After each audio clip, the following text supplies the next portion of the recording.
Okay. Hi everyone. I'm Naman. I am one of the co-founders of magicpin. Firstly, thank you IFF for organizing such an amazing event, and thank you Amisha for taking out time to have a chat with us. The agenda and the objective of this discussion should be that by the end of it, you should know enough about Amisha as well as Levi's.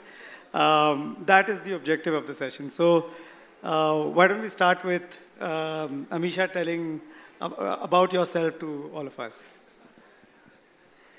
Sorry, I'm smiling because he chose not to tell me what he was going to discuss here. So it's interesting that he's planning to spring this upon me. Yeah. I was thinking that we were really going to discuss innovation and gap therein. But anyways, so first of all, thank you for having me here. It's a pleasure. I've been in the industry for a bit now. So I had Levi's for the region. I had Levi's for South Asia, Middle East, Africa, and East Europe. And been with the company now for 2 years. Interestingly, for me, life came a full circle when I came back to Levi's because I used to be at McKinsey in the US, and Levi's used to be a client of mine. So I worked with them on the other side. I've seen them in a very different avatar well, couple of decades ago. So it's been a fabulous journey that way. Yeah. No, that's interesting because I also transitioned from being a consultant and an investment banker, now being a founder of magicpin, so into an operating role. And I can say that it's a lot of fun being on the operating side. I don't know what you think. No, absolutely. So I think my journey, I started off as an engineer as a hardcore product engineer. For those of you who've been around for a very long time like me, would know of the Razor phone. So I designed the RF head of the Razor phone.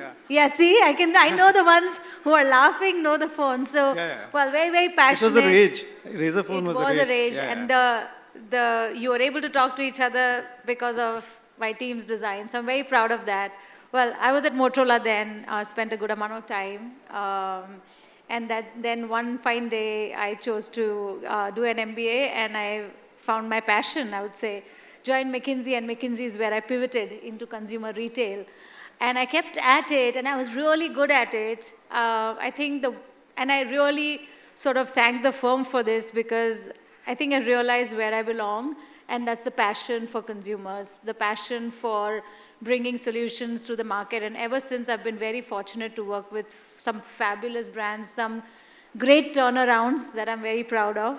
And so to your point on operating, I think the one thing that I kept missing while I was at McKinsey was I just felt this gap of not being around teams for long and people, being able to create an impact, to be able to create a change from a consumer's life and their lifestyle perspective. And that's when I decided to jump off that ship. And I moved on from there and joined one of my other clients, which was Nike. So spent some time at Nike, very, very fortunate, led that brand from a commercial point of view in India. And ever since, I mean, I think I've seen another very renowned group, Arvind Group. I've been with them, led 2 businesses for them, led the turnaround of Zivame. Very proud of that exit. And here I am, and working with one of my dream brands, a brand that I started consulting with. So it's been a fabulous journey so far. Yeah, that's an amazing journey, Amisha. So we all know about Levi's, and I'll just come to Levi's, right? We know about Levi's. It's a household name. Anyone who wears jeans knows about Levi's, probably owns more than a pair of Levi's, right? Thank you. Tell us about the brand, right? In India, globally, you've got a global role as well, right? But globally, what does Levi's stand for? Tell everyone about Levi's. Yeah. So I don't know how many of you know this, but we just celebrated 170 years of the brand and 150 years of our 501 franchise, right? So it's one of those rare moments where a brand can kind of claim that we've been around for that long, and it's been that journey. We did that last year. And I think therein lies the secret of the brand, right? The authenticity, the originality, and the trust in terms of quality that is what consumers sort of think of us, right? That is how consumers think of us, and that's what we're known for. And I think we still hold true to that, right? While I always say fashion is fleeting, but I think the truth is in the authenticity and the trust a brand can kind of build with the consumers, the connect you build with the consumers, right? I still have people who come and say, and I was one of those consumers who say that, you look, I own my a pair of Levi's from 20 years ago, from 30 years ago, right? I'm still trying to fit into them. So I think that's the beauty of the brand, right? Which it is with you. And I think our currently previous CEO, Chip Burke, came with this beautiful tagline, which is live in Levi's. And I thought, when you think about it, it is so sharp, but so deep, right? And it's true for each of us. When you think of all your key moments, when you think of those moments that have been important to you in your life, most often people say that I was in a pair of Levi's, right? So that's the journey we have from a brand and a consumer point of view. Our journey in India is actually much more unique, I'd say. We are definitely a class apart in terms of how we see ourselves within the denim space and how we compare ourselves within the broader Levi's family also. India, and I think a lot of credit to the Indian consumers to the way they the love that we see. Being positioned in a premium space, but we do see consumers keep coming back to us, and that kind of reflects in the Red Tab program that we have, right? From a loyalty point of view, you'll be surprised, but 96% of our consumers who shop with us are part of a Red Tab program. That's the level of, how strong that membership program is, and each and every transaction is with us, right? So, that's the kind of relationship we have with our consumers. Obviously, our promise is to keep bringing great product to the market.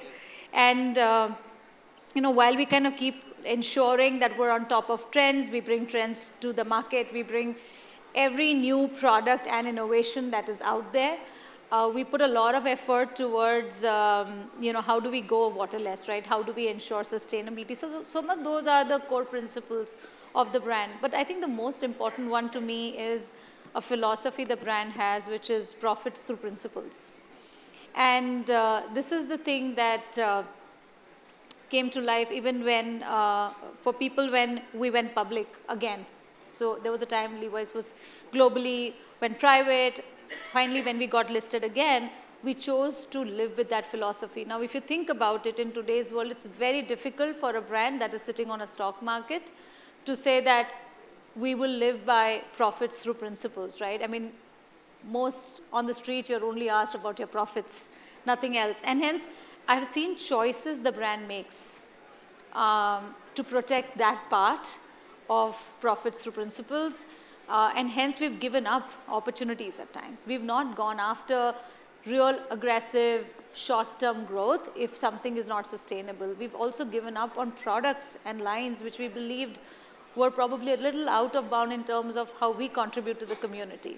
So I think along those lines, the last pillar from a brand point of view, again, which I hold very close to my heart, is being at the center of culture. And this, I feel, is a very unique thing for a global brand.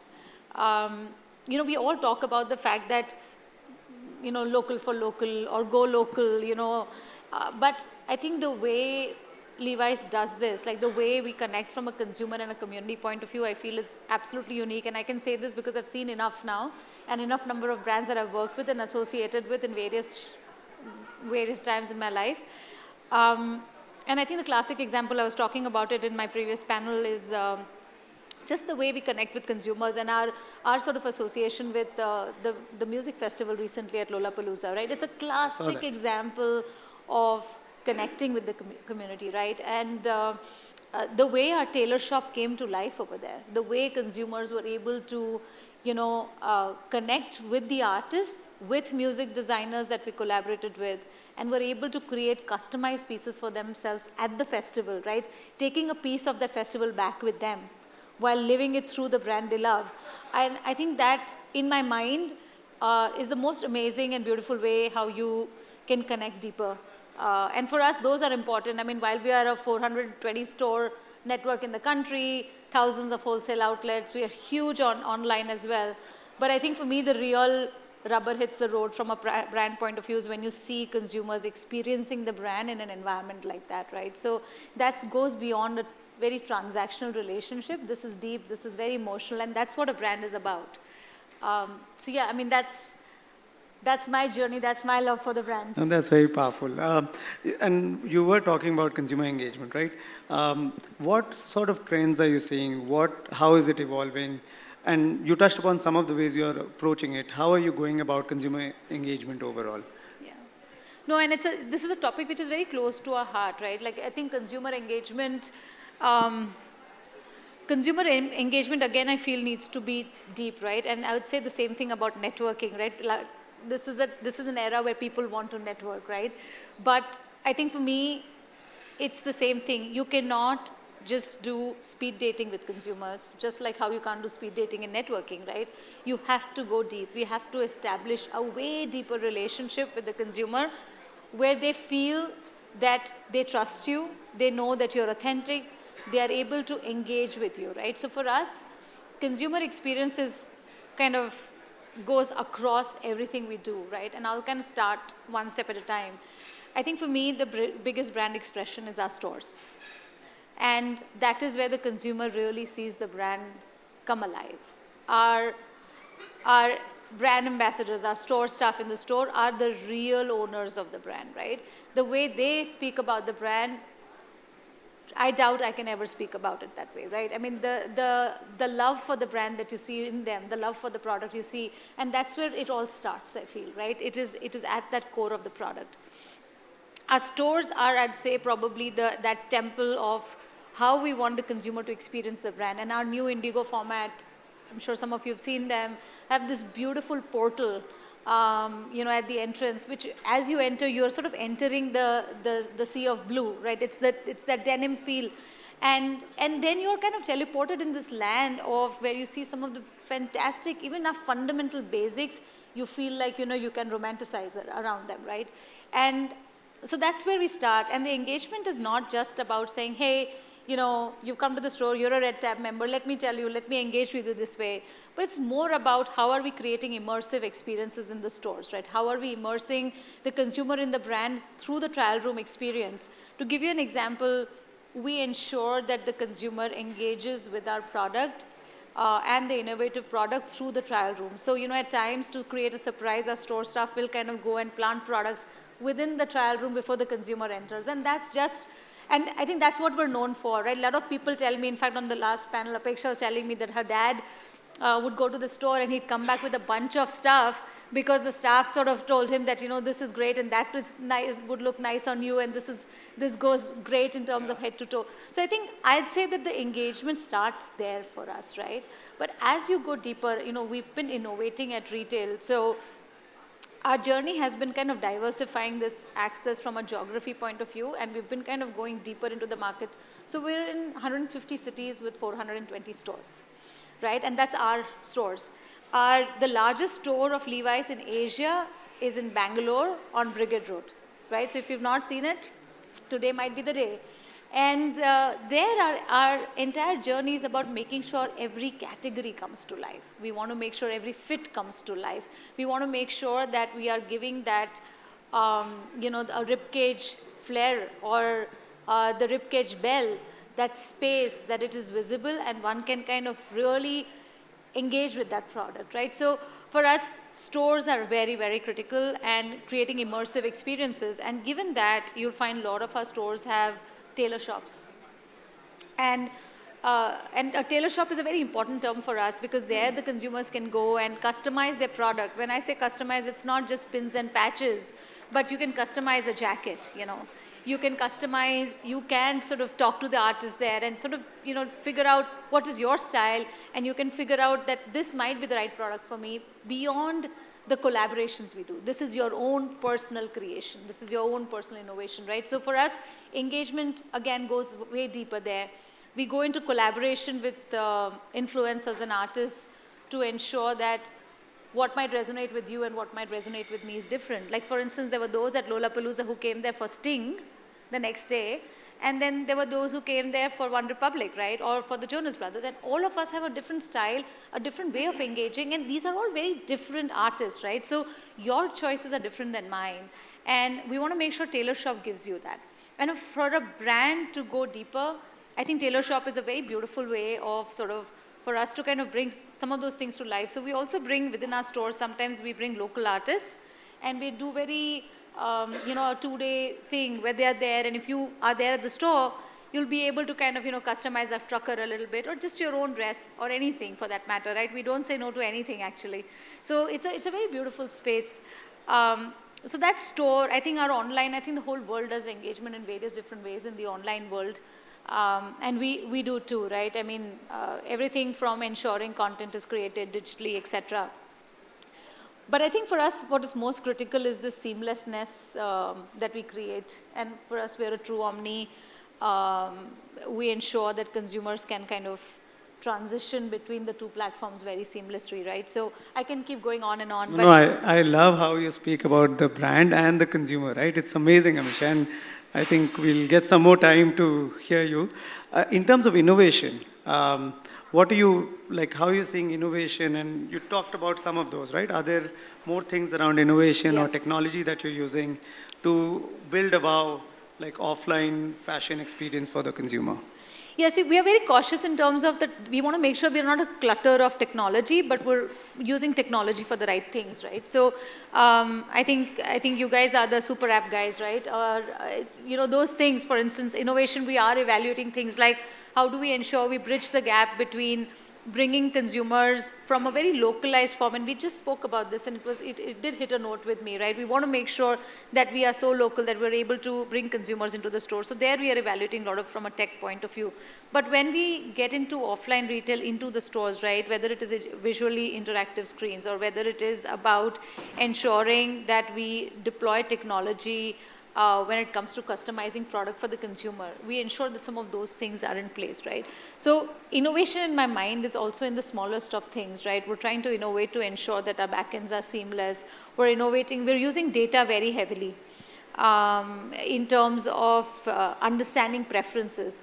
So today, our Brigade Road store to a store in Orion or to a store at Vega Mall, you'll see very different merchandise, right? And that's because we have gone deeper into how do we ensure we merchandise these stores based on the consumer preference, the kind of profile, the kind of local consumer that we see, right? And I think a lot of that learning obviously has happened because of various tech partners, et cetera, that we have, right? So we're very open to that. We ensure that we leverage some of that technology which is relevant. Having said that, I know the world is moving towards IoT, to AR, to a lot of other things. I mean, look, visually touch screens and, ensuring smart fitting rooms is now becoming commonplace. But I think for us, what is important is that we don't want to lose that touch with the consumer. And hence, we are bringing innovation to the extent it is relevant. But we're bringing a lot of innovation in terms of the back end, in terms of the way we use data. And that data kind of helps us in places like where do I put the store or what I put into the store, how do I market to the consumer, personalizing for the consumer. I think some of those things are that we're going after. No, very interesting. We, in fact, do a lot of personalization.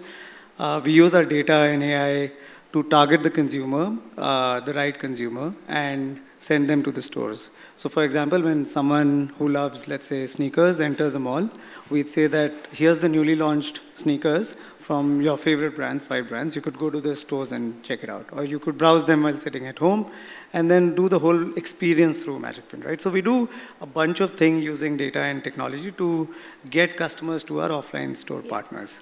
I think Sorry, I'll interrupt you. I think the one thing I will say is, and I've seen this now for many years, I think now technology has become very, it's kind of gotten woven into the fabric of retail, right, into fabric of fashion. So we're no longer talking about technology as the nice to have, the way people used to talk about it, or data as a nice to have. Now the question is, what are the real insights you're drawing and working through?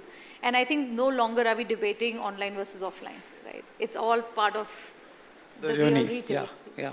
The shopping experience. Yeah. No, you're right. One last question. I think we're running out of time. Amisha, you have a big role. How do you manage your time? I think it'll be helpful for all of us to learn that. I'm still figuring out. No, I think I have some fabulous people who work with me, so I have to credit my team for helping me manage time, right? And the reason I say that, I think at the end of the day, it's about prioritization, hard prioritization, ensuring that you plug yourself into the right places. Personally, for me, I'm a problem solver at heart. So problem solving is a core skill that I think I've carried with me past my consulting days. And hence, I make sure that I plug myself into places where I add the most value. I let the smart people do the job in places where they are really good at. Having said that, you asked me just as we were earlier that how do you spend your weekends? I'm still trying to figure out balancing my life, balancing my travel. Yeah, I haven't reached the perfect stage yet, but I think I'm doing my best, yeah. No, great, more power to you, Amisha. Thank you so Thank much. you so much for your time. Thank you. Thank you.